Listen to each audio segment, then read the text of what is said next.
নমস্কার বন্ধুরা, SB academic সেন্টারের প্রত্যেকটা ছাত্রছাত্রীকে স্বাগত। আজকে আমি কিন্তু মাধ্যমিকের আহ, ইতিহাসের দ্বিতীয় অধ্যায় নিয়ে আলোচনা করছি। মাধ্যমিকের ইতিহাসের দ্বিতীয় অধ্যায় থেকে যে প্রশ্নগুলো গুরুত্বপূর্ণ, মাধ্যমিকের ইতিহাসের দ্বিতীয় অধ্যায় থেকে যে প্রশ্নগুলো পরীক্ষা আসার চান্স খুবই বেশি, সে সম্পর্কে বিস্তারিত আলোচনা করছি। প্লিজ অনলাইন ক্লাসের সঙ্গে যুক্ত থাকো, অনলাইন ক্লাসকে সাপোর্ট করো, তোমাদের সাপোর্ট আমার দরকার। তো দেখো, মাধ্যমিক ইতিহাসের প্রশ্নপত্র বিগত বছর ধরে কিন্তু খুবই টাফ আসছে, বহুতই টাফ আসছে। তো বিশেষ করে এমসিকিউবের ক্ষেত্রে বহুতই ক্রিটিক্যাল টাইপের প্রশ্নগুলো আসছে।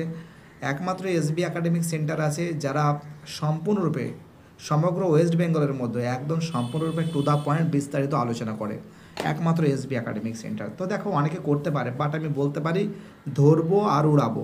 আর যারা যারা ভিডিওটা দেখছো, প্লিজ চ্যানেলটাকে সাবস্ক্রাইব করো, কারণ তোমাদের সাপোর্ট ছাড়া আমি চলতে পারবো না। পুরো পাক্কা তোমাদের সাপোর্ট চাই। তোমাদের সাপোর্ট ছাড়া কখনো চলা যায় বলো তো? আমাকে সত্যি কথা বলো তো। আর যারা যারা ভিডিওটা দেখছো, বাবু চ্যানেলটাকে সাবস্ক্রাইব করবে, কিন্তু অবশ্যই সাবস্ক্রাইব করবে। শুধু ভিডিও দেখলে হবে না, কিন্তু চ্যানেলের সঙ্গে যুক্ত হতে হবে। যারা মাধ্যমিক 2025-এ মাধ্যমিক দেবে, যারা 2026-এ মাধ্যমিক দেবে, সবার ক্ষেত্রে খুবই গুরুত্বপূর্ণ। মানে প্রতি বছর মাধ্যমিক পরীক্ষার ক্ষেত্রে সুপার টুপার বাম্পারিট কিন্তু আজকে যে জিনিসটা আলোচনা করছি, যারা 2026-এ মাধ্যমিক পরীক্ষা দেবে, যারা 2025-এ মাধ্যমিক পরীক্ষা দেবে, যারা 2027-এ মাধ্যমিক পরীক্ষা দেবে, তাদের জন্য কিন্তু খুবই গুরুত্বপূর্ণ। আর ভিডিও ছেড়ে কেউ যাবে না, সম্পূর্ণ ভিডিওটা দেখবে। ঠিক আছে, প্রথম প্রশ্ন, বাংলায় সংবাদপত্রের সূচনা ঘটায়। তো দেখো, বাংলায় সংবাদপত্রের সূচনা ঘটায় কিন্তু আমাদের কি বলতো, বেঙ্গল গেজেট। বেঙ্গল গেজেট তোমরা জানো, জেমস আগাস্ট হেকি। একটু বানাম লিখে দিচ্ছি, জেমস বর্গে জয়কার ম দন্ত স, জেমস ম দন্ত, জেমস আগাস্ট, জেমস অগাস্ট অ গয়কার দন্ত ছয়টায়, জেমস অগাস্ট হেকি, হয়হস্যি কয়হস্যি। জেমস আগাস্ট হেকি কিন্তু এই 1780 সালে কিন্তু 29শে জুলাই এটা কিন্তু আমাদের কিন্তু প্রকাশিত হয়, এবং ইনি যিনি করেছেন আমাদের নাম কি, জেমস আগাস্টা সিসি হিকি। অ্যান্সার কি হবে?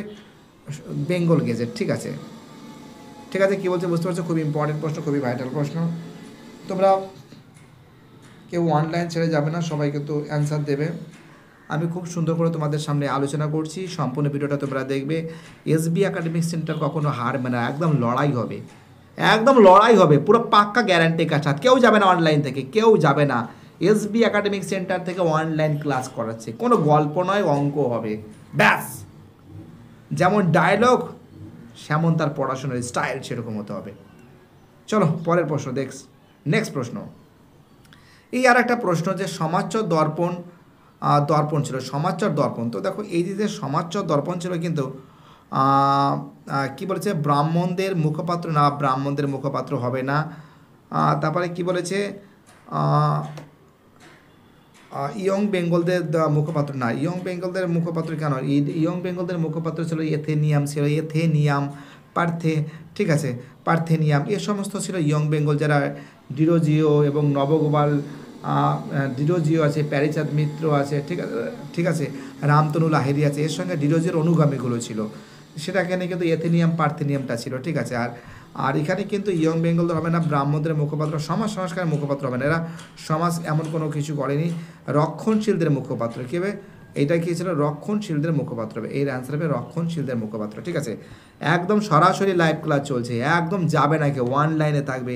এসবি একাডেমিক সেন্টার কখনো হার মানে না, পরীক্ষার হলে দাপটের সঙ্গে ক্লাস হবে, ভয়ের কোনো কারণ নেই। ওকে, এবং আমাদের পরের যে প্রশ্ন বলেছে দেখে নাও তোমরা। পরের প্রশ্ন বলেছে সংবাদ প্রভাকর এর সম্পাদক কে ছিলেন? সংবাদ প্রভাকর, তো দেখো, সংবাদ প্রভাকরের সম্পাদক ছিলেন কিন্তু ঈশ্বরচন্দ্র গুপ্ত ছিলেন। কে ছিলেন? ঈশ্বরচন্দ্র গুপ্ত। খুবই ইম্পর্টেন্ট প্রশ্ন, খুবই ভাইটাল প্রশ্ন। প্রত্যেকটা প্রশ্ন ইম্পর্টেন্ট, প্রত্যেকটা প্রশ্ন কিন্তু ভাইটাল, একদম খতরনাক ভাইটাল। ঠিক আছে, একদম খতরনাক ভাইটাল। খাতায় লিখবে কিন্তু, একদম নোটস বানিয়ে নেবে। ঠিক আছে, কী বানাবে? নোটস বানাবে। ওকে, বুঝতে পারছো? পেন খাতা বের করো, নোটস বানাও, কোনো কথা নেই। মাধ্যমিকে ইতিহাসে 100-এ 100 পেতে হবে, ইতিহাসে 100-এ 100 পেতে হবে। কে বলেছে? এসবি একাডেমিক সেন্টার থেকে বলছে আমি, সজল ভট্টাচার্য, আমি সজল ভট্টাচার্য। তোমরা সবাই কিন্তু এসবি একাডেমিক সেন্টারের সঙ্গে যুক্ত থাকবে, এসবি একাডেমিক সেন্টারকে সাপোর্ট করবে, একদম ধরবো আর উড়াবো। চলো পরের প্রশ্ন, সোমপ্রকাশ পত্রিকার সম্পাদক কে ছিলেন? তো দেখো, সোমপ্রকাশ পত্রিকার সম্পাদক ছিলেন কিন্তু দ্বারকনাথ বিদ্যাভূষণ। এখান থেকে কিন্তু মাধ্যমিকে আর একটা প্রশ্ন আসে, যে সোমপ্রকাশ পত্রিকা সাময়িককালের জন্য বন্ধ হয়েছিল কত সালে? একটা জিনিস তোমাদের মাথায় রাখতে হবে, এই যে সোমপ্রকাশ যে পত্রিকা আছে, তোমরা জানো যে সোমপ্রকাশ পত্রিকা, এটা কিন্তু সম্পাদক ছিলেন কিন্তু দ্বারকনাথ বিদ্যাভূষণ। ঠিক আছে, এই সোমপ্রকাশ পত্রিকা সম্পর্কে তোমাদের একটা গল্প বলি। দেখো সোমপ্রকাশ, আমরা জানি নাট্যবিহন নিয়ন্ত্রণ আইন, না প্রথম হচ্ছিল নাট্যবিহন নিয়ন্ত্রণ আইন। দেখো নাট্যবিহন নিয়ন্ত্রণ আইন কিন্তু 1876 সালে ছিল, আর নাট্যবিহন নিয়ন্ত্রণ আইন, এবং 1878 সালে কিন্তু দেশীয় ভাষা সংবাদপত্র আইন জারি হয়েছিল। ঠিক আছে, দেশীয় ভাষা সংবাদপত্র আইন জারি হয়েছিল। তো আমরা দেখতে পাচ্ছি এই যে 1878 সালে কিন্তু এই এই আমাদের লর্ড লিটন কে করেছিলেন, লর্ড লিটন, একটু লিখে রাখছি, লর্ড লিটন, একদম খাতায় টুকে রাখবে, লর্ড লিটন। এই 1878 সালে কিন্তু লর্ড লিটন কিন্তু লর্ড লিটনের প্রেসারে এই আমাদের সোমপ্রকাশ পত্রিকা কিন্তু বন্ধ হয়ে গিয়েছিল।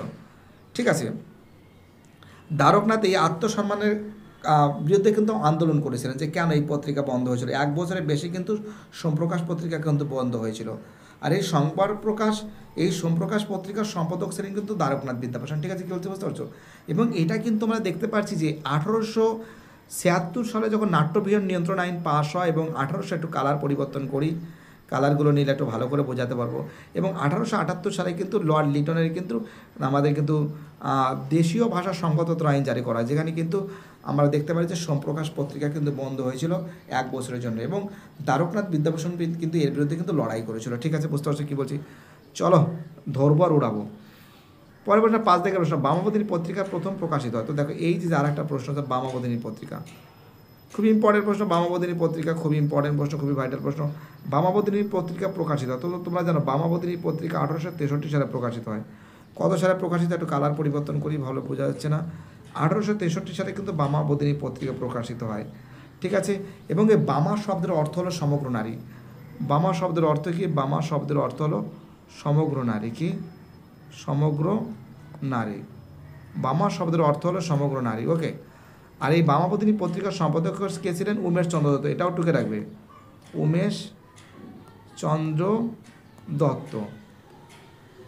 বামাবধিনী পত্রিকার সম্পাদক উমেশ চন্দ্র দত্ত। ঠিক আছে, এবং বামাবধিনী পত্রিকা কত সালে প্রকাশিত হয়? 1863 সালে কিন্তু বামাবধিনী পত্রিকা প্রকাশিত হয়, এবং বামা শব্দের অর্থ কি? সমগ্র নারী।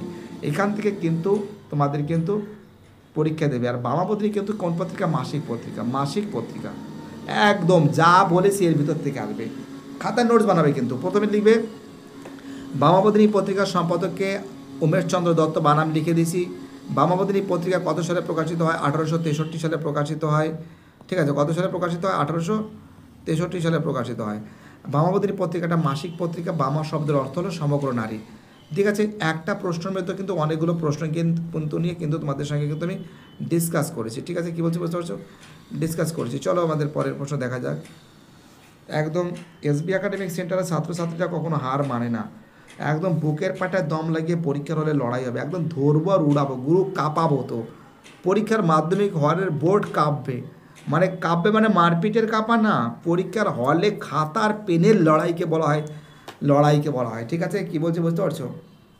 চশমা নিয়েছি তো, চশমাতে একটু সমস্যা আছে, কারণ এখান থেকে ক্যামেরা থেকে যে ফোকাসটা আছে সেটা চোখের পর খুব ক্ষতি করছিল, তার জন্য বাধ্য হয়ে কিন্তু আমি ক্যামেরা মানে চশমাটা নিয়েছি। আর দেখতেই পারছো আমাদের পরের প্রশ্ন যেটা বলেছে যে, পরের প্রশ্ন বলেছে বামাবধিনী পত্রিকা কী ধরনের পত্রিকা। তো তোমরা জানো বামাবধিনী পত্রিকা কিন্তু এই যে প্রশ্ন আছে বামাবধিনী পত্রিকা 8 দাগের প্রশ্ন, এটা কিন্তু একটা মাসিক পত্রিকা, একটু আগে আলোচনা করেছি, মাসিক পত্রিকা, এই তো লেখা আছে। ঠিক আছে, কী বলছি বুঝতে পারছো? চলো আমাদের পরের প্রশ্ন দেখা যাক। আর কে ধরবো আর উড়াবো, বলছি তো এসবি একাডেমিক সেন্টার। আমরা দেখতে পাচ্ছি বামাবধিনী পত্রিকার গ্রাহক ছিলেন কে। তো দেখো এটাকে বামাবধিনী পত্রিকা কিন্তু মাসিক পত্রিকা, তো বুঝতেই পেরে গেছো, আমি তোমাদের ভালো করে বুঝিয়ে দিয়েছি। এবং তার সঙ্গে আর একটা কাজ করবে, বামাবধিনী পত্রিকার গ্রাহক ছিলেন কে। বামাবধিনী পত্রিকার গ্রাহক ছিলেন কিন্তু ভুবন মোহিনী বসু। ঠিক আছে, ভুবন মোহিনী বসু কিন্তু গ্রাহক ছিলেন। ঠিক আছে, ভালো করে মাথায় রাখবে, ভুবন মোহিনী বসু কিন্তু এর গ্রাহক ছিলেন। ঠিক আছে, এবং হিন্দু পেট্রিয়ট কত সালে প্রকাশিত হয়? এই যে আর একটা প্রশ্ন, খতরনাক প্রশ্ন। তোমরা জানো যে হিন্দু পেট্রিয়ট পত্রিকা কিন্তু 1835 সালে কিন্তু প্রকাশিত হয়। আর হিন্দু পেট্রিয়ট পত্রিকার প্রথম যে সম্পাদক ছিলেন সেটা গিরিশচন্দ্র ঘোষ ছিলেন আই থিঙ্ক, এবং হিন্দু পেট্রিয়ট পত্রিকার পরে যে সম্পাদক ছিলেন সেটা হরিশ্চন্দ্র মুখোপাধ্যায় ছিল। ঠিক আছে, অর্থাৎ আমরা দেখতে পাচ্ছি হিন্দু পেট্রিয়ট যে পত্রিকা আছে, এই হিন্দু পেট্রিয়ট পত্রিকা 1853 সাল আছে, এই 1853 সালে কিন্তু হিন্দু পেট্রিয়ট পত্রিকা কিন্তু প্রকাশিত হয়। এবং এই হিন্দু পেট্রিয়ট পত্রিকার যিনি সম্পাদক ছিলেন, আমরা জানি যে হিন্দু পেট্রিয়ট পত্রিকার সম্পাদক প্রথম ছিলেন কিন্তু গিরিশচন্দ্র ঘোষ ছিলেন। গিরিশচন্দ্র ঘোষ, খাতা লিখবে গিরিশচন্দ্র ঘোষ, এবং পরবর্তীকালে এর সম্পাদক হয় হরিশ্চন্দ্র মুখোপাধ্যায়। ঠিক আছে, আমাদের পরের প্রশ্ন বলতে বলতে চলে আসছে একদম আমাদের সামনে, একদম একদম হাই কোয়ালিটিভাবে চলে আসছে। পরের প্রশ্ন বলেছে 11 দাগের প্রশ্ন বলেছে হিন্দু পেট্রিয়টের প্রথম সম্পাদক কে ছিলেন। এই আর একটা প্রশ্ন, একটা জিনিস মাথায় রাখবে যে হিন্দু যে পেট্রিয়ট পত্রিকা সেটা কিন্তু 1853 সালে কিন্তু প্রকাশিত হয়, এটা তো তোমরা জানো প্রশ্নটা। এবং হিন্দু পেট্রিয়ট পত্রিকার যে প্রথম যে সম্পাদক ছিলেন, এটার প্রথম সম্পাদক ছিলেন গিরিশচন্দ্র ঘোষ, এটা হলো প্রথম সম্পাদক ছিলেন গিরিশচন্দ্র ঘোষ, এবং পরে যে সম্পাদক হন সেটা হলো হরিশ্চন্দ্র, এটা হলো দ্বিতীয় সম্পাদক কে হন? হরিশ্চন্দ্র মুখোপাধ্যায়। প্রথম সম্পাদক কে হয়? গিরিশচন্দ্র ঘোষ। দেখো মাধ্যমিক পরীক্ষা ইতিহাসে ছেলেমেয়েরা ভয় পায়, আরে বাবা এসবি একাডেমিক সেন্টার আছে, ভয় কি সেটা বাবা? ম্যাথামেটিক্স, হিস্ট্রি, জিওগ্রাফি ধরবো আর উড়াবো, কোনো গল্প নেই, ধরবো আর উড়াবো। মানে উড়াবো মানে একদম যে এই যে কি ঘুড়ি উড়ানো ওরকম উড়ানোর কথা বলছি না আমি। পরীক্ষার হলে একদম দাপটের সঙ্গে পরীক্ষা হবে, একদম কাঁপানোর পরীক্ষা।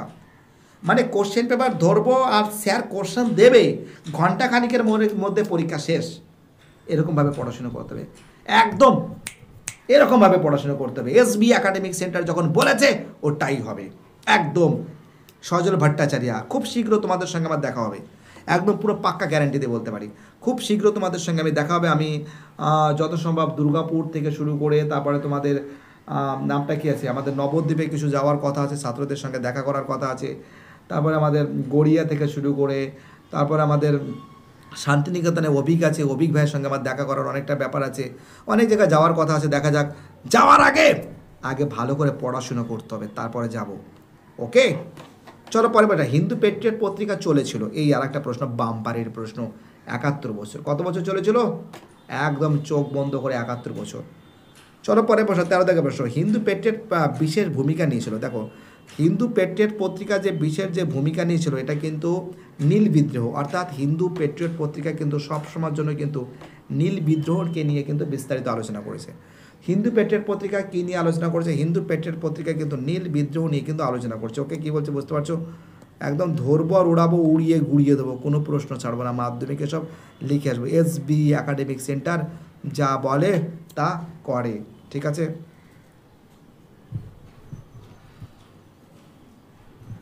চলো ঠিক আছে, আমাদের পরের প্রশ্ন দেখা যাক কে বলতে পারে। নেক্সট প্রশ্ন, আমাদের পরের প্রশ্ন বলেছে হুতুম প্যাঁচা নকশা গ্রন্থের রচয়িতা হুতুম কথার অর্থ কী?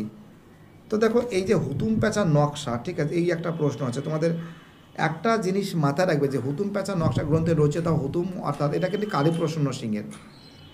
কার আছে হুতুম প্যাঁচার নকশা? হুতুম প্যাঁচার নকশা কিন্তু কালীপ্রসন্ন সিংয়ের। ঠিক আছে, খুবই ইম্পর্টেন্ট প্রশ্ন কিন্তু হুতুম প্যাঁচার নকশা কিন্তু খুবই গুরুত্বপূর্ণ প্রশ্ন। একটা কথা বলছি, তোমরা কিন্তু খাতায় লিখবে বাবা, খাতা না লিখলে কিন্তু মনে রাখা বহুত মুশকিল হয়ে যাবে। আমি তোমাদের প্রত্যেকটা ছাত্রছাত্রীকে অনুরোধ করছি, প্লিজ চ্যানেলের সঙ্গে যুক্ত থাকো, চ্যানেলটাকে সাবস্ক্রাইব করো। তোমাদের সাপোর্ট ছাড়া চলা বহুত মুশকিল হয়ে যাবে, বহুত মুশকিল হয়ে যাবে। ঠিক আছে, হুতুম প্যাঁচার নকশা, তো একটা কথা আমি বলতে পারি যে এই যে হুতুম প্যাঁচার যে নকশা আছে, এই নকশা হুতুম প্যাঁচার নকশা কিন্তু খুবই গুরুত্বপূর্ণ একটা প্রশ্ন। এটা কিন্তু পরীক্ষার সময় দেওয়ার চান্স খুবই বেশি আছে। কালীপ্রসন্ন সিংয়ের খুবই ইম্পর্টেন্ট আছে। বাড়িতে বসে কিন্তু ভালো করে কিন্তু মুখস্থ করবে। আমাকে একটা কেউ SMS করেছে, বুঝতে পারলে, সেই জন্য কিন্তু আমি একটু দেখছি SMS-টা। আরে বাবা ঠিক আছে, আমি পরে জানাচ্ছি, আগে ছেলেমেয়েদের পড়াচ্ছি না। আমি কি বলছি শোনো, কি বলছি হুতুম, তোমরা, আমি একটা কথা আমি বলছি, তোমরা ভালো করে পড়াশুনো করার দিকে ধ্যান দাও। ঠিক আছে, ভালো করে পড়াশোনার দিকে ধ্যান দাও। আর ভালো করে পড়াশোনা না করলে কিন্তু লাইফে এগোনোটা বহুত মুশকিল হয়ে যাবে। দেখো এই হুতুম প্যাঁচার নকশা নিয়ে কিন্তু অনেকটা সমস্যা আছে। হুতুম প্যাঁচার নকশা কিন্তু কালীপ্রসন্ন সিংয়ের লেখা, তোমরা জানো। এটা কিন্তু তৎকালীন সমাজে যে বাবু যে কালচার আছে সমাজের বুকে, তাদের নিয়ে কিন্তু বিস্তারিত আলোচনা করেছে। দেখো এই হুতুম প্যাঁচার নকশা কিন্তু চড়ক শিরোনামে কিন্তু প্রকাশিত হয়েছিল, যেটা 1861 সালে। ঠিক আছে, 1861 সালে কী হয়েছিল, এটা কিন্তু চড়ক শিরোনামেও কিন্তু প্রকাশিত হয়েছিল।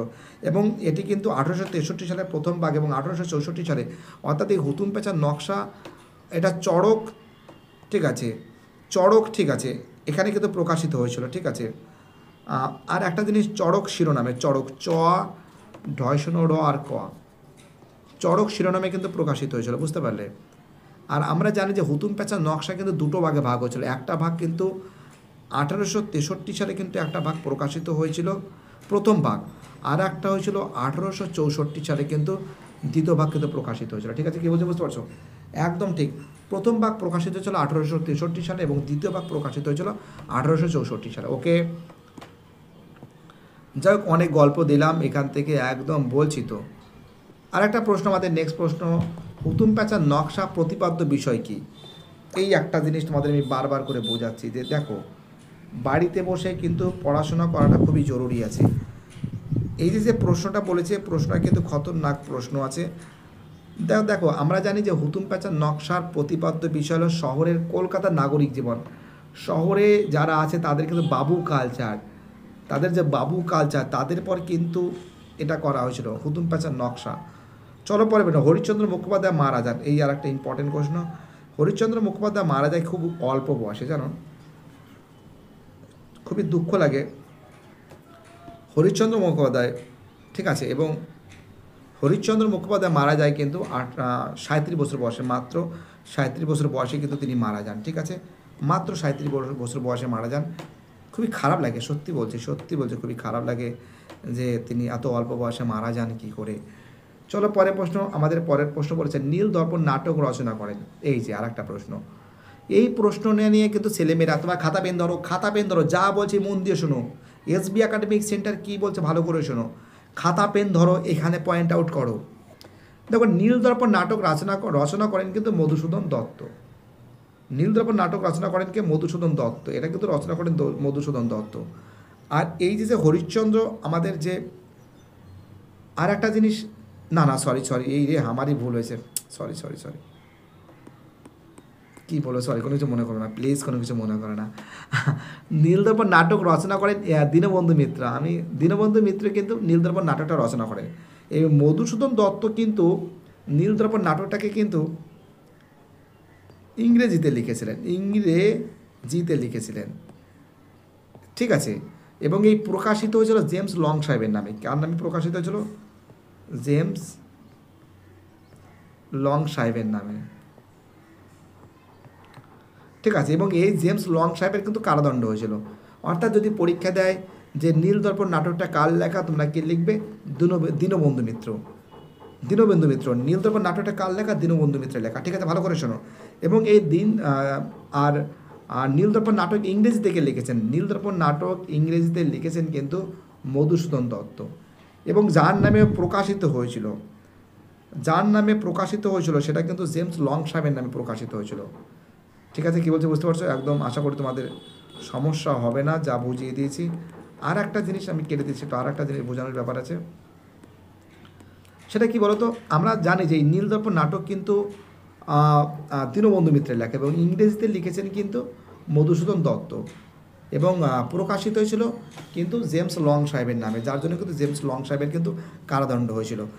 আর একটা জিনিস মাথায় রাখবে, এই যে নীল দর্পণ নাটক কিন্তু, আর এই নীল বিদ্রোহ কিন্তু ছিল নদিয়ার চৌগাছা গ্রামে।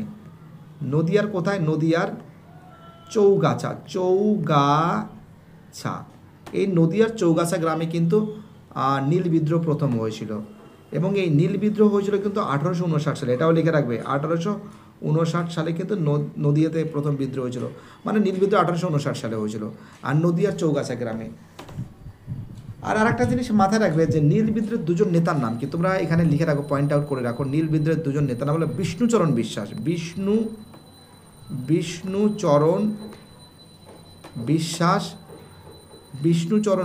আর কি আছে? দিগম্বর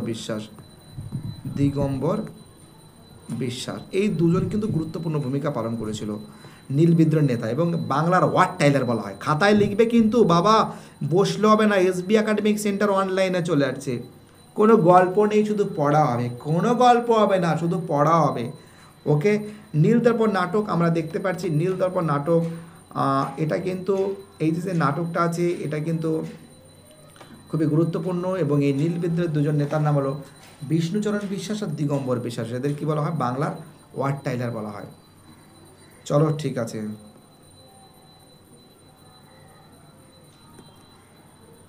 চলো আমাদের পরের প্রশ্ন দেখা যাক কে বলছে, কি বলছে, কি বলছে দেখা যাক। এই আর একটা প্রশ্ন, যে প্রশ্ন নিয়ে আলোচনা করেছি, নীলদর্পণ এর অনুবাদ রেভারেন্ড জেমস লং সাহেবের নামে পরিচালিত হয়, যে তার 1000 টাকা জরিমানা হয়, সেই টাকা দিয়েছিল কে? 20 দাগের প্রশ্ন।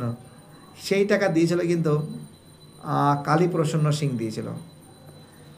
তোমরা জানো যে নীলদর্পণ নাটক যখন কিন্তু লেখেন দীনবন্ধু মিত্র, এবং এটা প্রকাশিত হয় কিন্তু তোমরা জানো ঢাকা থেকে বাংলাদেশের, আই থিঙ্ক 1860 সালে আই থিঙ্ক প্রকাশিত হয় ঢাকা থেকে বাংলাদেশের। এবং এই নীলদর্পণ নাটক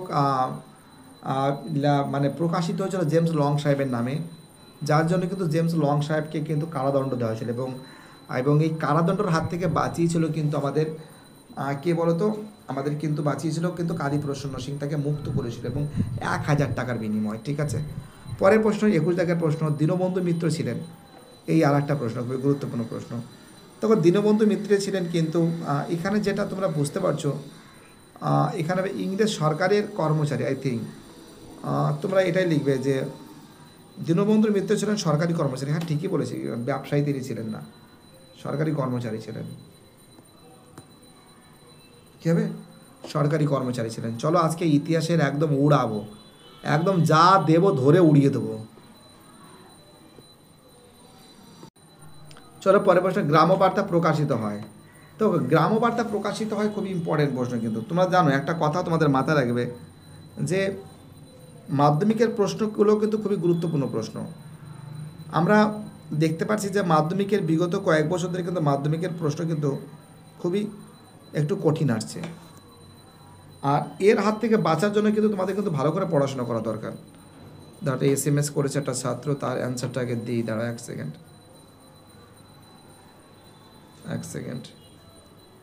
হ্যাঁ দাঁড়া, আমি পরে যাচ্ছি রে বাবা, একটার সময় যাব। গ্রামবার্তা প্রকাশিকা কোথা থেকে প্রকাশিত হয়? একটা জিনিস মাথায় রাখবে, আমরা জানি যে গ্রামবার্তা প্রকাশিকা কিন্তু খুবই ইম্পর্টেন্ট। এটা কিন্তু আমরা জানি যে বাংলাদেশের কুষ্টিয়া জেলার, বাংলাদেশের কুষ্টিয়া জেলার কুমারখালী গ্রাম থেকে, কুষ্টিয়া জেলার কোন জেলার? কুষ্টিয়া জেলার কুমারখালী গ্রাম, কুমারখালী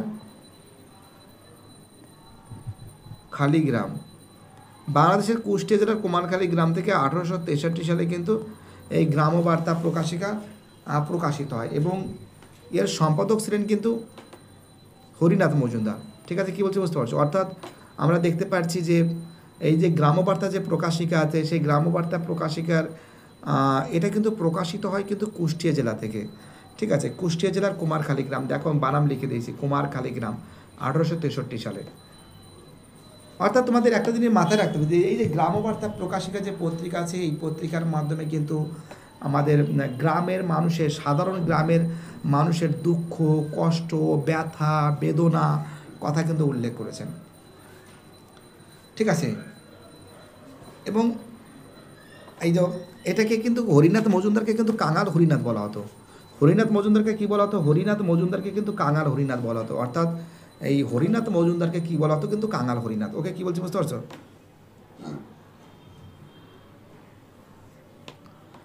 এটা হরিনাথ মজুমদার হবে, এবং 1863 সালে কিন্তু এটা প্রকাশিত হয়। এর আগে কিন্তু গ্রামের কথা কোনো পত্রিকা তুলে ধরেনি। মাধ্যমিক পরীক্ষা দেয় যে সর্বপ্রথম গ্রামের দুঃখ দুর্দশার কথা কোন পত্রিকা তুলে ধরে? একমাত্র গ্রামবার্তা প্রকাশিকা পত্রিকা, যেটা 1863 সালে প্রকাশিত হয়েছিল বাংলাদেশের কুষ্টিয়া জেলার কুমারখালী গ্রাম থেকে, এবং এর যিনি সম্পাদক ছিলেন সেটা কিন্তু হরিনাথ মজুমদার বা কাঙাল হরিনাথ। চলো ঠিক আছে,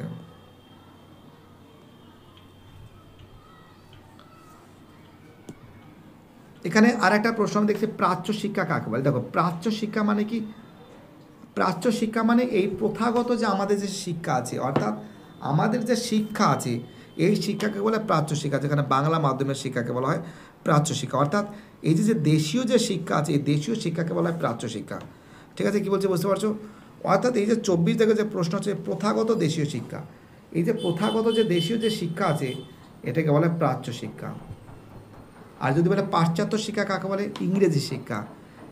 পাশ্চাত্য মানে কি? পাশ্চাত্য বলতে বোঝানো হয়েছে বিদেশি শিক্ষা, বিদেশি ইংরেজি শিক্ষা, ইংরেজি। যদি বলে যে প্রাচ্য বিদেশ সমর্থকের দুজন নাম বলো, দেখো প্রাচ্য বিদেশ সমর্থকের নাম তোমরা হেনরি প্রিন্সেপের কথা উল্লেখ করবে। হেনরি প্রিন্সেপ, পয়রা ভালা হসি 9 6 পোয়া, হেনরি প্রিন্সেপ আছে।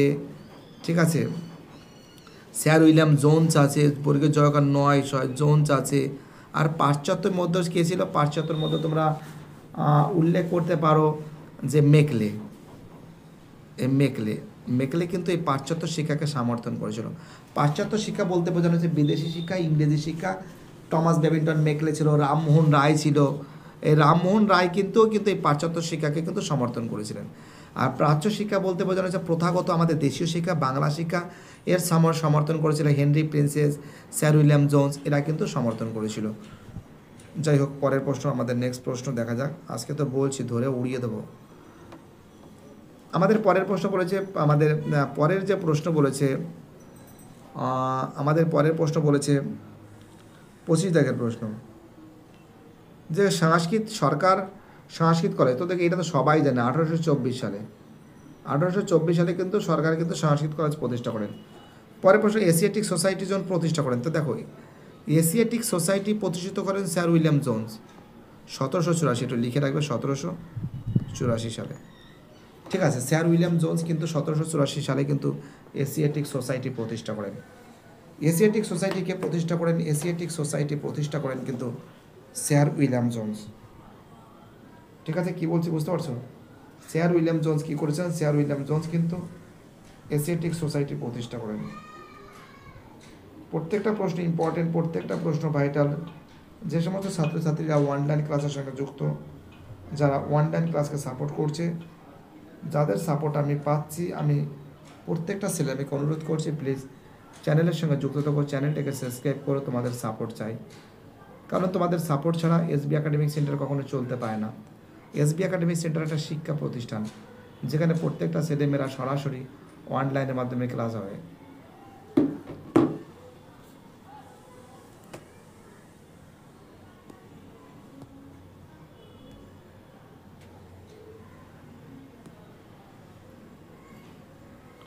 চলো আমাদের পরের প্রশ্ন, কোম্পানি 1 বছরের জন্য 1 লক্ষ টাকা শিক্ষার জন্য খরচ করেন। তো দেখো 1 লক্ষর জন্য কিন্তু 1813 সালে। দেখো এখানে কিন্তু তোমাদের একটা জিনিস আমি বোঝাবো। ঠিক আছে, 1 সেকেন্ড, একটা পেজ নিয়ে বোঝাবো তোমাদের, এখানে বোঝাবো আমি, যাতে কোনো দিন না ভুলে কেউ।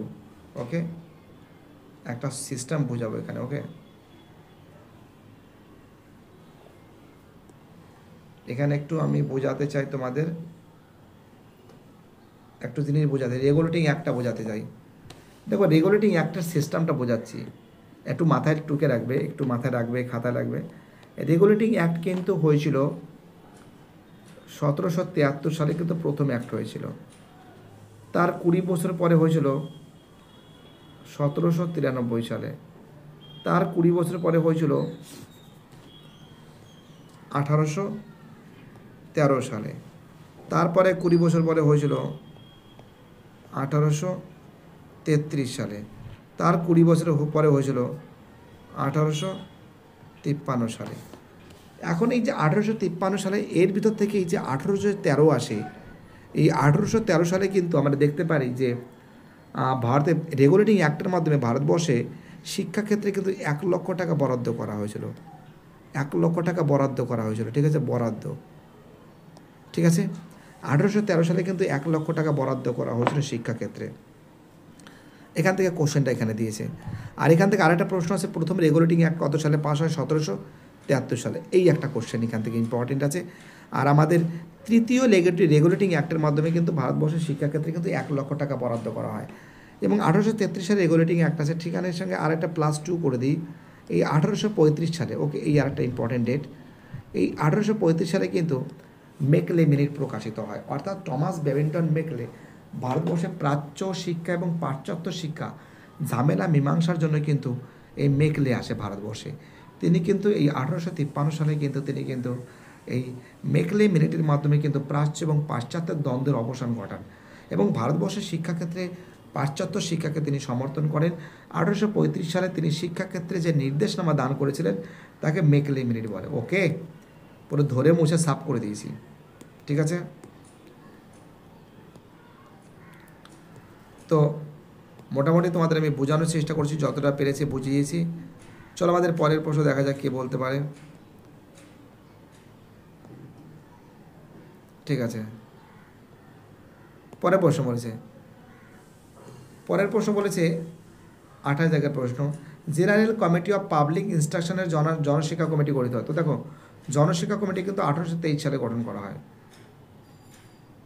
ঠিক আছে। 1813 সালে কিন্তু চার্টার অ্যাক্ট হয়েছিল, তার ঠিক 10 বছর পরে অর্থাৎ 1823 সালে কিন্তু এই জনশিক্ষা কমিটি কিন্তু গঠন করা হয়, ঠিক আছে। চলো পরের প্রশ্ন, আমাদের নেক্সট প্রশ্ন দেখা যাক কে বলতে পারে। আমাদের পরের প্রশ্ন বলেছে যে হিন্দু কলেজ কত সালে প্রতিষ্ঠিত হয়, এই আর একটা প্রশ্ন, মানে খুব ইজি প্রশ্ন, প্রত্যেকটা প্রশ্ন খুবই ইম্পর্টেন্ট, প্রত্যেকটা প্রশ্ন খুবই ভাইটাল, ঠিক আছে। প্রত্যেকটা প্রশ্ন ইম্পর্টেন্ট, প্রত্যেকটা প্রশ্ন ভাইটাল। এই যে হিন্দু কলেজ, একটা কথা তোমাদের মাথায় রাখতে হবে, বাড়িতে বসে কিন্তু মন দিয়ে পড়াশোনা করতে হবে, মন দিয়ে পড়াশোনা না করলে কিন্তু রেজাল্ট করা বহুত মুশকিল। আর বিগত কয়েক বছর ধরে কিন্তু আমরা দেখতে পাচ্ছি যে মাধ্যমিকের প্রশ্নপত্র বিভিন্ন সমস্যার সম্মুখীন হচ্ছে। দেখো হিন্দু কলেজ আমরা দেখতে পাচ্ছি যে হিন্দু কলেজ, এটা তো অনেকবার করিয়েছি, যে হিন্দু কলেজ কিন্তু 1817 সালে গঠন করা হয়। আর ঠিক আছে, চলো পরের প্রশ্ন, আমাদের নেক্সট প্রশ্ন, হাইট ইস্ট কে ছিলেন? তো দেখো এই যে প্রশ্ন আছে,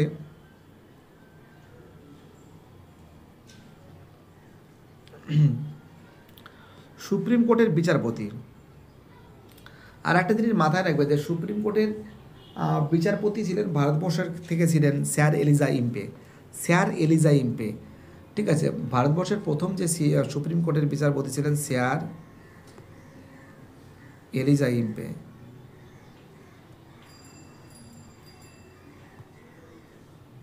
অবশ্যই ময়পয়কার এলিজা ইম্পে।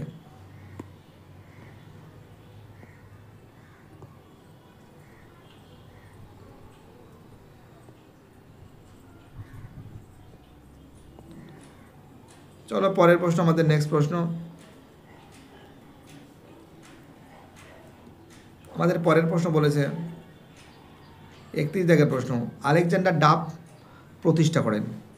এই যার একটা প্রশ্ন, আলেকজান্ডার ডাফ প্রতিষ্ঠা করেন। তোমরা জানো যে general assembly institution, general assembly institution কিন্তু আলেকজান্ডার ডাফ কিন্তু প্রতিষ্ঠা করেন। 32 জায়গার প্রশ্ন, ওরিয়েন্টাল সেমিনারি স্থাপন করেন। দেখো ওরিয়েন্টাল সেমিনারি স্থাপন করেন কিন্তু গৌরমোহন আট্ট। ওরিয়েন্টাল সেমিনারিকে গঠন করেন, ওরিয়েন্টাল সেমিনারি গঠন করেন কিন্তু গৌরমোহন আট্ট। গৌরমোহন আট্ট কিন্তু ওরিয়েন্টাল সেমিনারি গঠন করেন, ঠিক আছে। খুব ইম্পর্টেন্ট প্রশ্ন, খুবই ভাইটাল প্রশ্ন।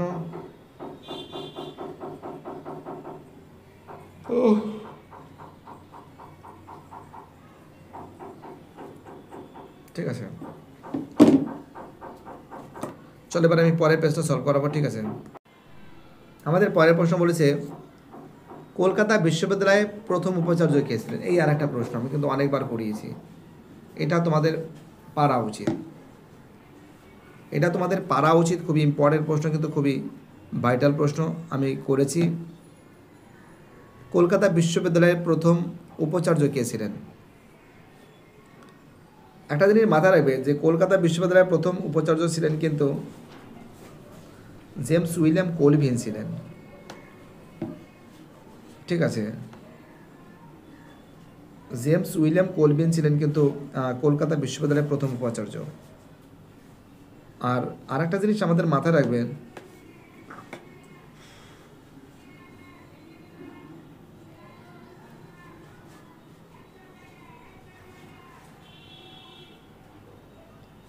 দেখো, কলকাতা বিশ্ববিদ্যালয়ে মানে উপাচার্য ছিলেন কিন্তু জেমস উইলিয়াম কলভিন। যেটা বলছি, জেমস উইলিয়াম কলভিনই ছিলেন প্রথম উপাচার্য ছিলেন। এটা কিন্তু ইস্ট ইন্ডিয়া কোম্পানির। ভারতবর্ষে ছিলেন গুরুদাস বন্দ্যোপাধ্যায়। ভারতবর্ষে কে ছিলেন? ভারতীয় প্রথম উপাচার্য ছিল গুরুদাস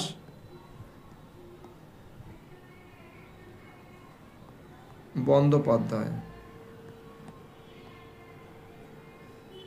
ভারতবর্ষের প্রথম উপাচার্য ছিলেন কিন্তু গুরুদাস বন্দ্যোপাধ্যায়, ঠিক আছে। এবং ইস্ট ইন্ডিয়া কোম্পানির কে ছিলেন? জেমস উইলিয়াম কলভিন ছিলেন। চলো পরের প্রশ্ন। ব্রহ্মসভা বা ব্রহ্ম সমাজ কবে প্রতিষ্ঠিত হয়? এখান থেকে আমি প্রশ্নগুলো একটু বোঝাবো, দাঁড়াও, এখান থেকে একটু প্রশ্ন বোঝাবো। এই প্রশ্নগুলো একটু বোঝানোর ব্যাপার আছে। এক সেকেন্ড, একটা কালার ছবি নিয়ে এটা বোঝাতে হবে, না বোঝালে তোমরা পারবে না। এটা বোঝার একটা ব্যাপার আছে। দেখো, আমরা দেখতে পাচ্ছি যে ব্রহ্ম সমাজ নিয়ে যদি একটু আলোচনা করি, ব্রহ্ম সমাজ, তো দেখো ব্রহ্ম সমাজের যে ব্যাপারটা আছে, ব্রহ্ম সমাজ কিন্তু আমরা জানি যে এই যে ব্রহ্ম সমাজ, এটা প্রতিষ্ঠা করেন কিন্তু আমরা কি জানি? রামমোহন রায়। ব্রহ্ম সমাজ কিন্তু প্রতিষ্ঠা করেন কে? ব্রহ্ম সমাজ কিন্তু প্রতিষ্ঠা করেন কিন্তু রামমোহন রায়, ঠিক আছে। কি বলতে বুঝতে পারছো? ব্রহ্ম সমাজ প্রতিষ্ঠা কে করেন? ব্রহ্ম সমাজ প্রতিষ্ঠা করেন রামমোহন রায়। এবং রামমোহন রায়ের পরবর্তীকালে এই ব্রহ্ম সমাজের দায়িত্ব পর চলে যায় কেশবচন্দ্র, দেবেন্দ্রনাথ ঠাকুরের হাতে, ঠিক আছে। রামমোহনের পরে দায়িত্ব কার থাকে? দেবেন্দ্রনাথ ঠাকুরের হাতে পড়ে। এবং দেবেন্দ্রনাথ ঠাকুরের পরে দায়িত্ব পড়ে কেশবচন্দ্র সেনের। অর্থাৎ রামমোহন রায়, আমরা রামমোহন রায় সম্পর্কে আরও একটু জানি। রামমোহন রায় 1815 সালে কিন্তু আত্মীয় সভা গঠন করেন। আত্মীয় সভা 1815 সালে। 1828 সালে কিন্তু ব্রহ্মসভা গঠন করেন। এবং 1830 সালে কিন্তু ব্রহ্মসভাটা কী হয়? ব্রহ্ম সমাজে রূপান্তরিত হয়, ঠিক আছে। এটা কিন্তু রাজা রামমোহন রায়। রাজা রামমোহন রায় আর একটা জিনিস মাথায় রাখো, যে 1829 সালের 17 নম্বর রেগুলেটিং অ্যাক্ট, রয়্যাকার রেগুলেটিং অ্যাক্ট, বলা আকার কয়টা? এই রেগুলেটিং অ্যাক্ট 1829 সালের 17 নম্বর রেগুলেটিং অ্যাক্ট দ্বারা কিন্তু সতীদাহ প্রথা নিষিদ্ধ করেছিল। সতীদাহ প্রথা বন্ধ করেছিল, ঠিক আছে, মাথায় রাখবে। রাজা রামমোহন রায় কিন্তু 1815 সালে আমরা যে ব্রহ্ম সমাজকে প্রতিষ্ঠা করেন রামমোহন রায়। ব্রহ্ম সমাজে রামমোহন রায়ের পরে দায়িত্বটা কে নিয়েছিল? দেবেন্দ্রনাথ ঠাকুর। দেবেন্দ্রনাথ ঠাকুরের পরে কে? কেশবচন্দ্র সেন। যদিও দেবেন্দ্রনাথ ঠাকুরের সঙ্গে কেশবচন্দ্র সেনের সঙ্গে কিন্তু অনেক ঝামেলা হয়েছিল। আর একটা এখানে মাথায় রাখবে, আত্মীয় সভা 1815, ব্রহ্মসভা 1828, ব্রহ্ম সমাজ 1830 এবং 1829 সালে 17 নম্বর রেগুলেটিং অ্যাক্ট দ্বারা কিন্তু রাজা রামমোহন রায় কিন্তু সতীদাহ প্রথা নিষিদ্ধ করেছিল। এখন দেখো, এই রাজা রামমোহন রায়ের পরে, রামমোহনের পরে দায়িত্ব পড়ে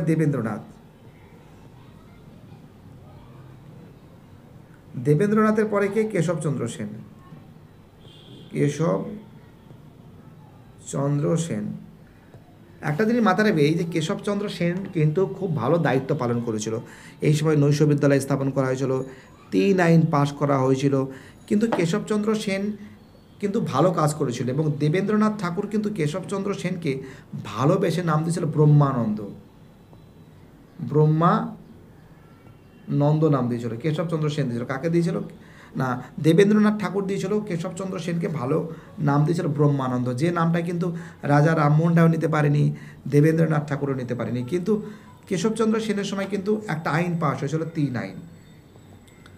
1872 সালে কিন্তু 3 আইন পাশ হয়েছিল, কেশবচন্দ্র সেন করেছিল। যেখানে বলা হয়েছিল, আর একটা পেজ নিচ্ছি, ওকে। যেখানে বলা হয়েছিল যে বাল্যবিবাহ হবে না, বাল্যবিবাহ আর বহুবিবাহ, বাল্যবিবাহ আর বহুবিবাহ কি আছে? বৈধ, মানে হবে, বাল্যবিবাহ এবং বাল্যবিবাহ আর বহুবিবাহ হবে না, মানে নিষিদ্ধ, নিষিদ্ধ। মানে আমি তোমাদের বোঝাচ্ছি মজার ঘটনা, আমি কেন বলেছি বৈধ, আমি কেন বলছি সেটা পরে বোঝাচ্ছি। বাল্যবিবাহ এবং বহুবিবাহ নিষিদ্ধ মানে বন্ধ, এটা কে করেছিল 1872 সালে। আর অসবর্ণ বিবাহ বৈধ, অসবর্ণ, অসবর্ণ বিবাহ বৈধ, অসবর্ণ বিবাহ বৈধ, অর্থাৎ 3 আইনে পাশ হয়েছিল কেশবচন্দ্র সেন কর্তৃক। বাল্যবিবাহ হবে না আর বহু বিবাহ করতে পারবে না। একটা মেয়েকে অল্প বয়সে বিয়ে দেওয়া যাবে না, এটা খুব ডিসিশন খুব ভালো। আর বহু বিবাহ বলতে বোঝানো হচ্ছে একটা ছেলে বা কেউ অনেকগুলো বিয়ে করতে পারবে না। আর একটা জিনিস, এই দুটো নিয়ে আইন। আর একটা আইন ছিল অসবর্ণ বিবাহ বৈধ, মানে কি উঁচু জাত নিচু জাত কোনো জাতের কোনো ভেদাভেদ নেই, প্রত্যেকটা জাত অন্য জাতকে বিয়ে করতে পারে, এই সিস্টেমটা কিন্তু করেছিল। এটা কিন্তু কেশবচন্দ্র সেন নেতৃত্বে কিন্তু এই ব্রহ্ম আমরা দেখতে পাচ্ছি 3 আইনটা পাশ হয়েছিল। কিন্তু কেশবচন্দ্র সেন কী করেছিল, নিজের মেয়ে 14 বছরের মেয়েকে কিন্তু কোচবিহারের রাজপরিবারের মানে রাজবাড়ির সঙ্গে বিয়ে দিয়েছিল। কোচবিহারের রাজবাড়ির সঙ্গে কিন্তু নিজের মেয়েকে কিন্তু 14 বছরের মেয়েকে বিয়ে দিয়েছিল। কেশবচন্দ্র সেন তো নিজেই বলেছিল যে বাল্যবিবাহ হবে না, বহু বিবাহ হবে না, অথচ তিনি বিয়ে দিয়েছিলেন নিজের মেয়েকে, যার জন্য কিন্তু ব্রহ্ম সমাজের মধ্যে কিন্তু অনেক ভাগ হয়ে যায়। তার সঙ্গে কিন্তু দেবেন্দ্রনাথ ঠাকুরের ব্রহ্ম সমাজ থেকে কিন্তু কেশবচন্দ্র সেন কিন্তু বেরিয়ে আসে। ঠিক আছে, কী বলছি বুঝতে পারছো, একটু খাতায় লিখে রাখবে। চলো পরের প্রশ্ন, অনেকটা বোঝালাম।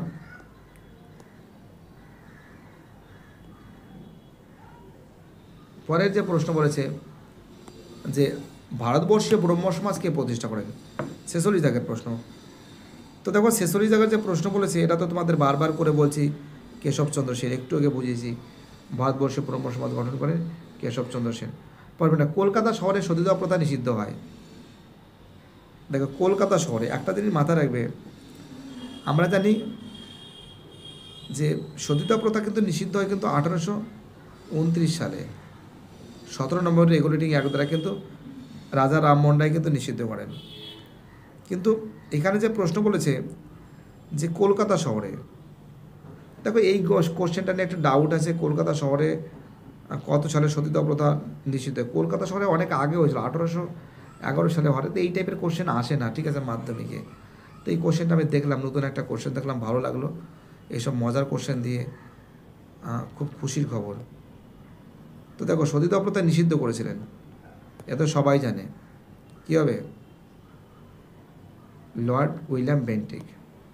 হেনরি লুই ভিভিয়ান ডিরোজিও কে ছিলেন? দেখো 49 দাগের যে প্রশ্ন আছে,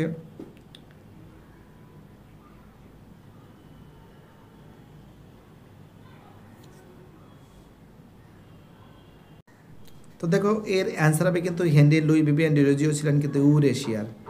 কোন দেশের ছিলেন? ইউরেশিয়ার ছিলেন। খুবই ইম্পর্টেন্ট প্রশ্ন, খুবই ভাইটাল প্রশ্ন, তোমরা কিন্তু ভালো করে বাড়িতে বসে কিন্তু প্র্যাকটিস করবে, ঠিক আছে? চলো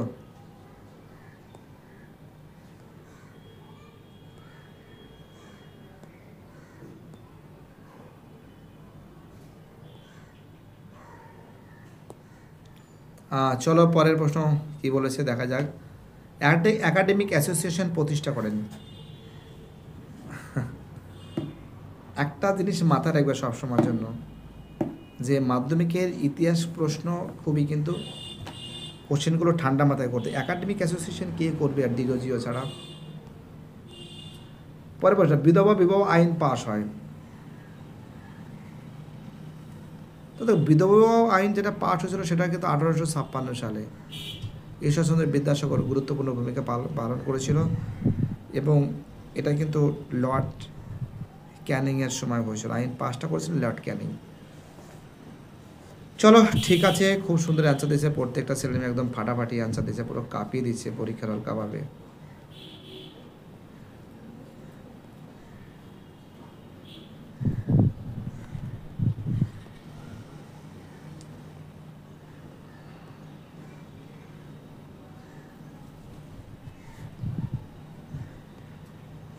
পরের প্রশ্ন বলেছে আমাদের,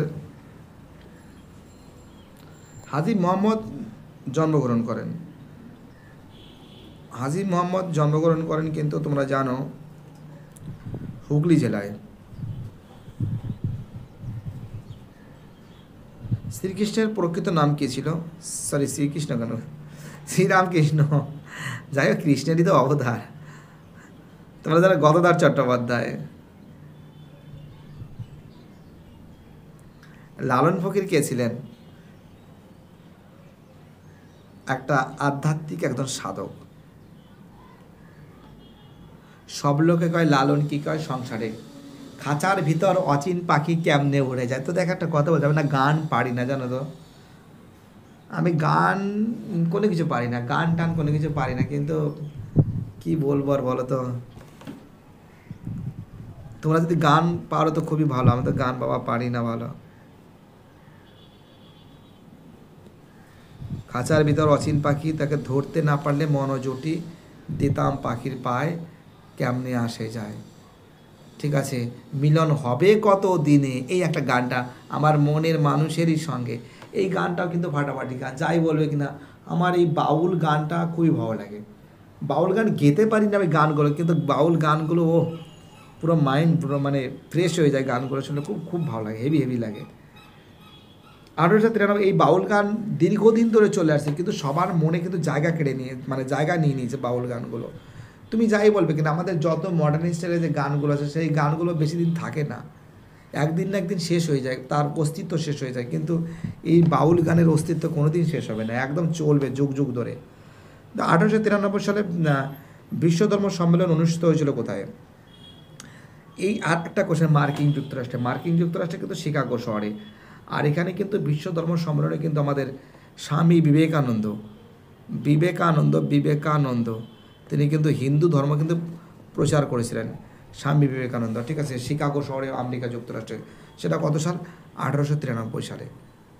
ঠিক আছে, ঠিক আছে, কী বলছি বুঝতে পারছো?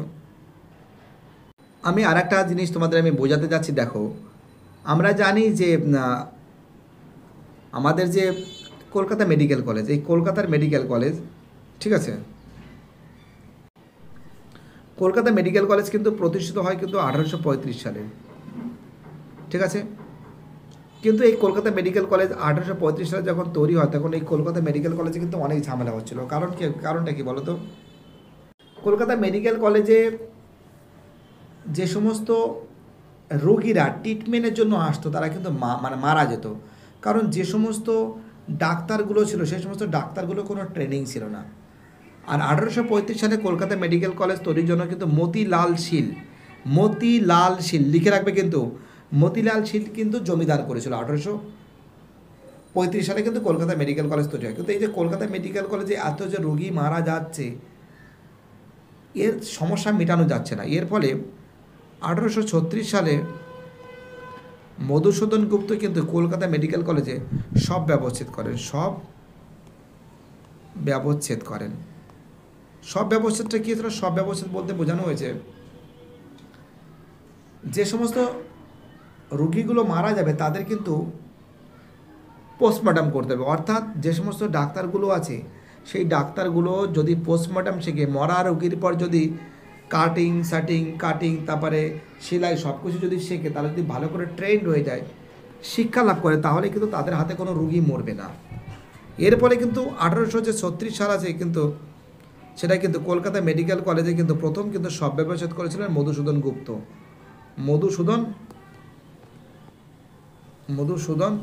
গুপ্ত। আর একটা জিনিস মাথায় রাখবে, এই মধুসূদন গুপ্ত যে কলকাতা মেডিকেল কলেজে 1836 সালে যে সব ব্যবচ্ছেদ যে করেন মধুসূদন গুপ্ত কিন্তু প্রচুর চেষ্টা করেছিলেন, কিন্তু এই যে সব ব্যবচ্ছেদ যে মৃতদেহের পর যে ট্রেনিং, তারপর করা, এর বিরুদ্ধে কিন্তু মধুসূদন গুপ্তর বিরুদ্ধে কিন্তু অনেক লড়াই হয়েছিল, যে না এটা করা ঠিক হবে না, আমাদের বাংলার যে ঐতিহ্য, বাংলার যে রক্ষণশীলতা, ধর্মের যে একটা প্রভাব, সেটা কিন্তু নষ্ট হয়ে যাবে। এর বিরুদ্ধে কিন্তু 1836 সালে কিন্তু অবশেষে কিন্তু এই কলকাতা মেডিকেল কলেজে কিন্তু প্রথম সব ব্যবচ্ছেদ কিন্তু চালু হয়েছিল, এবং এই যত যে রুগীগুলো আসতো তারা কিন্তু অনেক কিন্তু বেঁচে গিয়েছিল। এবং একটা জিনিস মাথায় রাখবে, পরীক্ষা দেয় কলকাতা মেডিকেল কলেজ কত সালে তৈরি? 1835 সালে তৈরি হয়। কলকাতা মেডিকেল কলেজে কত সালে সব ব্যবচ্ছেদ করা হয়? 1836 সালে কলকাতা মেডিকেল কলেজে প্রথম সব ব্যবচ্ছেদ করা হয়। এবং এই কলকাতা মেডিকেল কলেজের প্রথম যে অধ্যাপক ছিলেন সেটা হলো জোসেফ ব্রামলি। জোসেফ মন্টফোর্ড ব্রামলি, ওই তো জোসেফ ব্রামলিও বলে অনেকে, জোসেফ ব্রামলি পয়রা ফলাকার ম লয়সী, জোসেফ ব্রামলি, ঠিক আছে, ব্রামলি পয়রা ফলা আকার ম লয়সী, এই জোসেফ ব্রামলি। এটা কিন্তু খুব ইম্পর্টেন্ট প্রশ্ন, খুবই ভাইটাল প্রশ্ন, প্রত্যেকটা প্রশ্ন ইম্পর্টেন্ট, প্রত্যেকটা প্রশ্ন খতরনাক ভাইটাল বলে মনে করি। প্রথম প্রশ্ন বলেছে দিগদর্শন প্রকাশ করেন ভারতীয়রা, তো দেখেন না, দিগদর্শন ভারতীয়রা কখনো প্রকাশ করেনি, ভুল আছে, ইংরেজরা প্রকাশ করেছিল। দু দাগের প্রশ্ন, বাংলা ভাষায় বাঙালি দ্বারা প্রকাশিত প্রথম সংবাদপত্র বেঙ্গল গেজেট, এটা ঠিক আছে, বেঙ্গল গেজেট বাঙালিদের দ্বারা প্রকাশিত, গঙ্গা কিশোর ভট্টাচার্য, তাই তো। ভামাদির পত্রিকা মেয়েদের জন্য প্রকাশিত হয়, এটাও কিন্তু ঠিক আছে, ভামাদির মেয়েদের জন্য হয়। হিন্দু পেট্রিয়ট পত্রিকা ছিল একটা রক্ষণশীল, দেখো না, এটা রক্ষণশীল ছিল না, ভুল আছে। শিশির কুমার ঘোষ যশোরের নীল চাষিদের দুর্দশা বর্ণনা করেছেন, 5 দাগের প্রশ্ন, এটা ঠিক আছে, হ্যাঁ, শিশির কুমার ঘোষ করেছিল। 6 দাগের প্রশ্ন, শম্ভুচন্দ্র মুখোপাধ্যায়ের ছদ্মনাম হুতুম, এটা শম্ভুচন্দ্র হুতুম, দেখো এই যে প্রশ্ন আছে 6 দাগের প্রশ্ন, এটা কিন্তু ভুল, হুতুম প্যাচার ছদ্মনাম কালীপ্রসন্ন সিংহের। পরের প্রশ্ন, ইংলিশম্যান পত্রিকার সম্পাদক ছিলেন লংয়ের বিরুদ্ধে মামলা করেন, ইংলিশম্যান পত্রিকার সম্পাদক।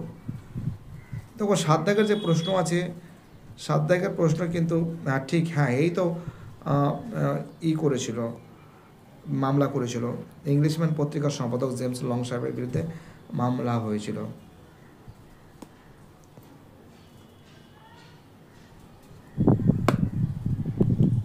চলো আমাদের পরের প্রশ্ন কি বলেছে, নেক্সট প্রশ্ন বলেছে ব্রিটিশ সরকার শেষ পর্যন্ত লংকে ক্ষমা করেন। 8 দাগের প্রশ্ন, এটা ভুল, না, ক্ষমা করেনি, জেল পর্যন্ত হয়েছিল। 9 দাগের প্রশ্ন, গ্রামবার্তা প্রকাশিকার সম্পাদক ছিলেন হরিনাথ মজুমদার, একজন পাঠশালার পণ্ডিত ছিলেন। দেখো 9 দাগের যে প্রশ্ন আছে, এটা কিন্তু ঠিক, তিনি পাঠশালার একজন পণ্ডিত ছিলেন, ঠিক আছে। পরে না, প্রাচ্য শিক্ষা হলো দেশীয় শিক্ষা, একদম ঠিক, প্রাচ্য শিক্ষা তো দেশীয় শিক্ষা, এই দেশেরই তো শিক্ষা। 11 দাগের প্রশ্ন, সংস্কৃত কলেজের প্রতিষ্ঠা করেন বিদ্যাসাগর। তো দেখো এই যে 11 দাগের যে প্রশ্ন আছে, 11 দাগের প্রশ্ন, না, সংস্কৃত কলেজ কখনো বিদ্যাসাগর তৈরি করেননি, ভুল আছে।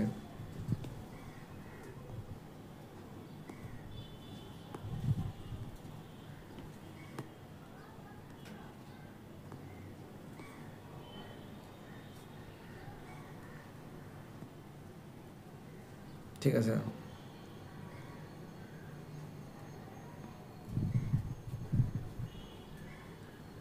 চলো আমাদের পরের প্রশ্ন কি বলেছে দেখা যাক। নেক্সট প্রশ্ন বলেছে, এটা ভুল আছে, 12 দাগের প্রশ্ন, বিদ্যাসাগর সংস্কৃত কলেজ ইংরেজি শিক্ষার ব্যবস্থা করেন। 12 দাগের প্রশ্ন, এই যে আছে, হ্যাঁ, বিদ্যাসাগর সংস্কৃত কলেজে ইংরেজি শিক্ষার ব্যবস্থা করেন, ঠিক আছে। 13 প্রশ্ন, মেকলে প্রাচ্য শিক্ষা ব্যবস্থার জোর দেন, না, মেকলে পাশ্চাত্য শিক্ষার জন্য জোর দিয়েছেন 1835 সালে, ভুল আছে। পরে রামমোহন রায় পাশ্চাত্য শিক্ষার প্রসারের পক্ষে ছিলেন, পাশ্চাত্য শিক্ষা, ঠিক আছে। হিন্দু কলেজের প্রতিষ্ঠা রামমোহনের ভূমিকা বিতর্কিত। তো দেখো এই যে 15 দাগের যে প্রশ্ন আছে, এর অ্যান্সার কিন্তু ঠিক আছে।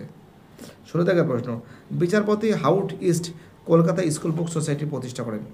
দেখো 16 দাগের যে প্রশ্ন আছে, এটা কিন্তু ভুল আছে। চলো এবার আমি পরের পেজটা দেখাচ্ছি কি আছে প্রশ্নগুলো।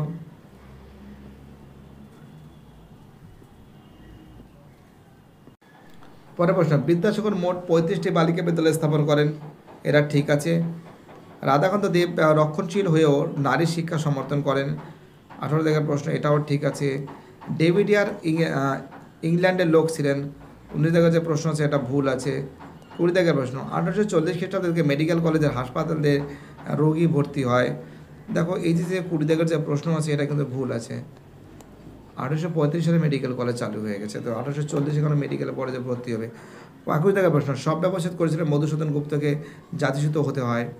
তো দেখো 21 দাগের যে প্রশ্ন আছে, একদম ঠিক, মধুসূদন গুপ্তকে কিন্তু জাত থেকে কিন্তু বের করে দেওয়া হয়।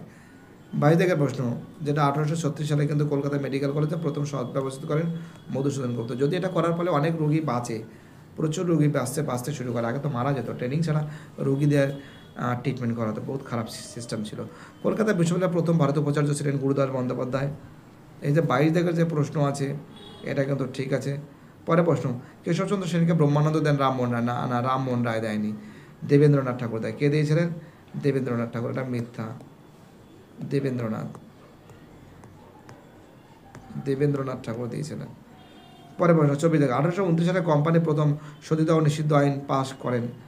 তা দেখো এটা কিন্তু ঠিক আছে, সতীদাহ প্রথা পাশ করেন 1829 সালের 17 নম্বর রেগুলেটিং অ্যাক্ট দ্বারা, ঠিক আছে।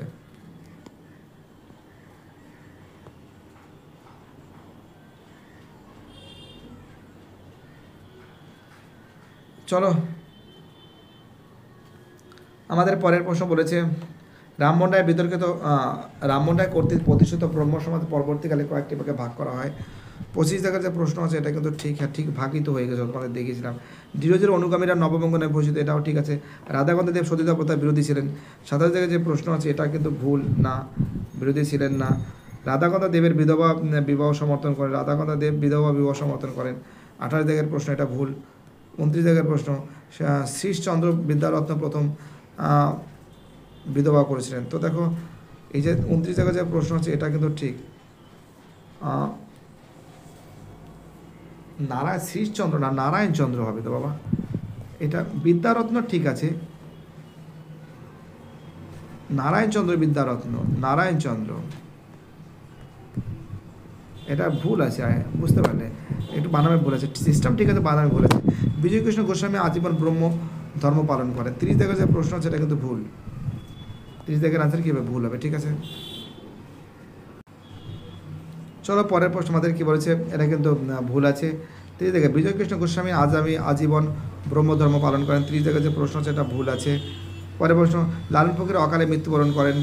31 টাকার যে প্রশ্ন এটা ভুল আছে, বাবা 120 বছর পর বেঁচে ছিল। 32 টাকা 19 শতকে বাংলায় প্রকৃত নবজাগরণ হয়েছিল কিনা তা নিয়ে বিতর্ক আছে, এটা কিন্তু ঠিক আছে।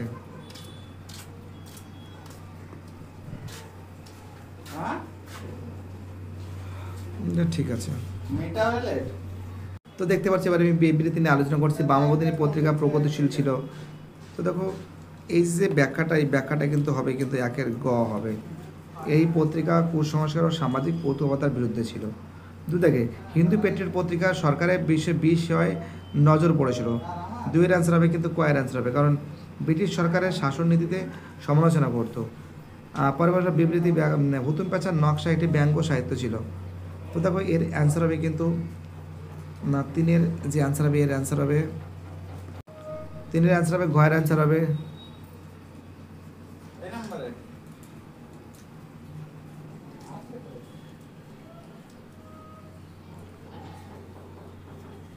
কলকাতা নাগরিক সমাজের দিকগুলো সমাজে আলোচনা করেছেন, হুতুম প্যাঁচা না, এটা খয়ের অ্যান্সার। নীলদর্পণ নাট্যকারের নাম মুদ্রিত ছিল না। তো দেখো এর অ্যান্সার হবে কিন্তু ঘয়ের অ্যান্সার হবে, সরি নাটকের মুদ্রক ভারতীয় ছিলেন। 5 জায়গায় প্রশ্ন নীলদর্পণ ইংরেজি অনুবাদ রেভারেন্ড জেমস লং সাহেব। দেখো 5 জায়গায় প্রশ্ন অ্যান্সার হবে গয়ের অ্যান্সার হবে। লং ইংরেজ ছিলেন বলে সম্ভবত আশা করা হয়েছিল তিনি। 6 জায়গায় প্রশ্ন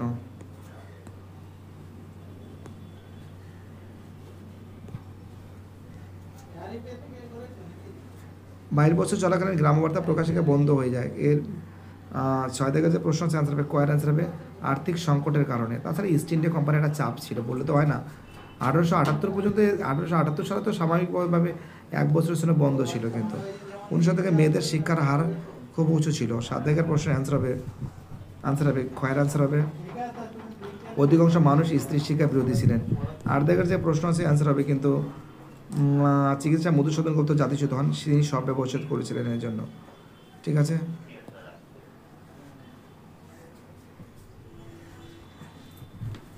কি অমিত নাকি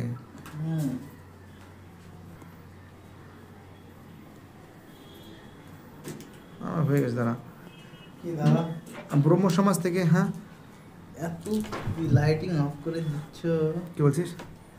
এত লাইট অফ বাবা চোখে লাগছে রে, যন্ত্রণা আছে।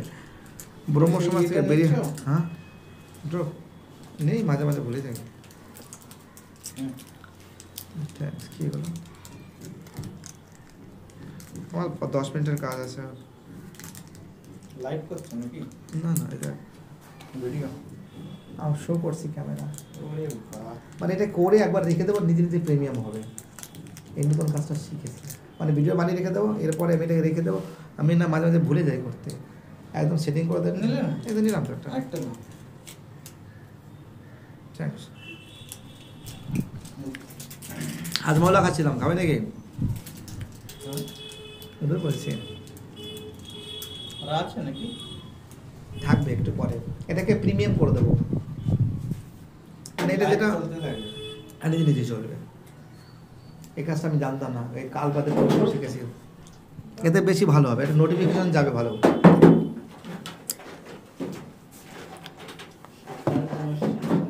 হ্যাঁ, ওকে শেখার কোনো শেষ নেই। ব্রহ্ম সমাজ থেকে কেশবচন্দ্র সেন ভারতবর্ষে ব্রহ্ম সমাজ প্রতিষ্ঠা করেন। তো দেখো, দেবেন্দ্রনাথ ঠাকুরের সঙ্গে তার মতবিরোধ হয়, কারণ 1872 সালে তোমরা জানো যে 3 আইন পাশ হয়েছিল। সেই 3 আইনে বলা হয়েছিল বাল্যবিবাহ, বহুবিবাহ নিষিদ্ধ, আর অসবর্ণ বিবাহ বৈধ। কিন্তু তিনি তার নিজের মেয়েকে বিয়ে দিয়েছিলেন কোচবিহারের, তাই তো, রাজ পরিবারের সঙ্গে। সেখানে কিন্তু দেবেন্দ্রনাথ ঠাকুরের সঙ্গে কিন্তু কেশবচন্দ্র সেনের কিন্তু মতবিরোধ দেখা যায়। এবং দেবেন্দ্রনাথ ঠাকুর কিন্তু কেশবচন্দ্র সেনকে কিন্তু ব্রহ্মানন্দ উপাধি ধারণ দিয়েছিলেন।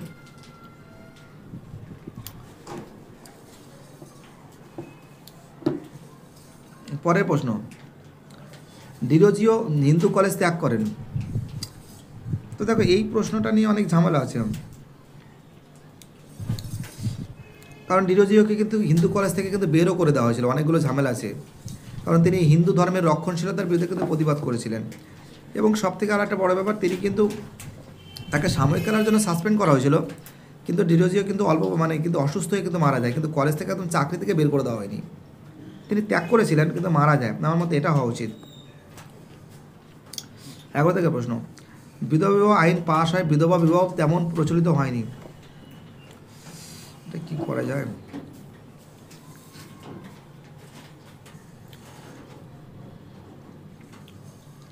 একটি প্রথা আইন করে বন্ধ করা যায়, প্রচলন করা যায় না। চলো পরের পেজে কি আছে। তো দেখো, আজকে আমি কিন্তু তোমাদের কিন্তু মাধ্যমিক ইতিহাসের 2য় অধ্যায়ের যাবতীয় প্রশ্নগুলো সব সলভ করে দিয়েছি, ঠিক আছে, একটা সেট সলভ করে দিয়েছি। তোমাদের এর পরের দিন 3য় অধ্যায় অর্থাৎ ইতিহাসের 3rd চ্যাপ্টার কিন্তু আমি সলভ করে দেবো। পুরো যতগুলো, পুরো আমাদের ভিডিওটা প্রায় হয়েছে 1 ঘন্টা 2 মিনিট। বাই, টাটা, ভালো থাকবে।